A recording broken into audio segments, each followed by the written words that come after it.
খাওয়া তো বেরিয়ে নিত। এই যে আমরা এই গাড়িতে এসেছি,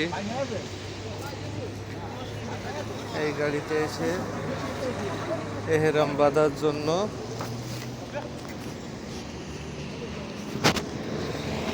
এই গাড়িটা নিয়েছিলাম আমরা মক্কা থেকে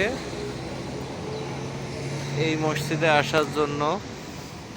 সবাই এই গাড়িতে এসেছি, এহরাম বেঁধেছি ও 2 রাকাত নামাজ আদায় করেছি। আল্লাহর কাছে লাখো কোটি শুকরিয়া যে আল্লাহ পাক আমাদেরকে এই মক্কা মদিনা নগরীতে আসার রহমত দান করেছে। আমিন। সবাইকে আসার রহমত সবার হয় না। এই বয়সে আসতে পেরে আমার জীবনটা ধন্য। আমি আল্লাহর কাছে লাখো কোটি শুকরিয়া যে আল্লাহ আমাকে সুস্থ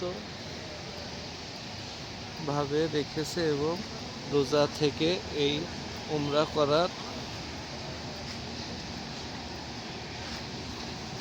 কাজগুলো সুস্থভাবে করতে পেরেছি।